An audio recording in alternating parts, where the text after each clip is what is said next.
রাঙ্গুনিয়ার সরবহাটা union BNP অঙ্গ ও সহযোগী সংগঠনের ইফতার ও দোয়া মাহফিল। চট্টগ্রামের রাঙ্গুনিয়ায় বাংলাদেশ জাতীয়বাদী দল বিএনপির কেন্দ্রীয় ঘোষিত কর্মসূচি অংশ হিসেবে সরবহাটা ইউনিয়ন বিএনপির অঙ্গ ও সহযোগী সংগঠনের আয়োজনে ইফতার ও দোয়া মাহফিল অনুষ্ঠিত হয়েছে। রবিবার ২৩ মার্চ বিকালে সরবহাটা ক্ষেত্র বাজারস্থ হাসপাতাল মাঠ প্রাঙ্গণে অনুষ্ঠিত হয়েছে। প্রোগ্রাম করতে পারে নাই। আমি এই জন্য আল্লাহ তাআলার কাছে শুকরিয়া আদায় করছি, আলহামদুলিল্লাহ, যে আল্লাহ তাআলা আমাদেরকে।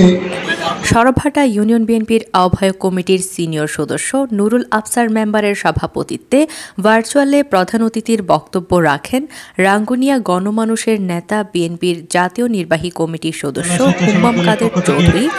বর্তমানে নির্বাচনের ব্যাপারে এখন চিন্তা করছি না, আমাদের এখন মেইন লক্ষ্য হচ্ছে গিয়ে আমরা রাঙ্গুনিয়ার মানুষের জন্য আমরা কি করতে পারি। চট্টগ্রাম উত্তর জেলা নাগরিক সমাজের সভাপতি এস.এম. সালাউদ্দিন ও সরবহাটা ইউনিয়ন স্বেচ্ছাসেবক দলের সাবেক সভাপতি মোহাম্মদ ফুরকান এর যৌথ সঞ্চালনায় উপস্থিত ও বক্তব্য রাখেন সরবহাটা ইউনিয়ন জিয়া মঞ্চের সভাপতি মাহবুব মেম্বার, বিএনপির প্রবীণ নেতা ইসমাইল তালুকদার, বিএনপি নেতা কালু সওদাগর।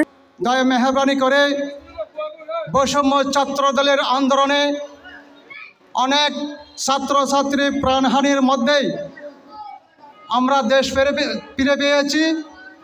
বিএনপি নেতা মবিন, রাঙ্গুনিয়া উপজেলা শ্রমিক দলের সাংগঠনিক সম্পাদক মোহাম্মদ ইউনুস, রাঙ্গুনিয়া উপজেলা স্বেচ্ছাসেবক দলের যুগ্ম আহ্বায়ক আলী আকবর, চট্টগ্রাম উত্তর জেলা ছাত্র দলের সহ সাংগঠনিক সম্পাদক এম রাশেদ আহমেদ, বেতাগী ইউনিয়ন স্বেচ্ছাসেবক দলের যুগ্ম আহ্বায়ক মোহাম্মদ জিয়াউল, সরবহাটা ইউনিয়ন ছাত্রদল নেতা মোহাম্মদ কুরবান, সুহেল অর্ণব, মোহাম্মদ মারুফ, মোহাম্মদ এমরান, মোহাম্মদ সাজ্জাদ, মোহাম্মদ আশরাফ, মোহাম্মদ মেজবাহ, মোহাম্মদ মাসুম সহ প্রমুখ।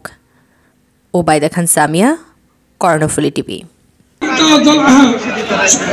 আমার নেতা সালাউদ্দিন কাদের চৌধুরীর সুযোগ্য সন্তান হুমায়ুন খালেদ চৌধুরী আমাকে বলল, একগেল আপনি আপনার যদি বাড়িতে যদি ইস্তার করেন আমি আপনার বাড়িতে থেকে ইস্তার করবো।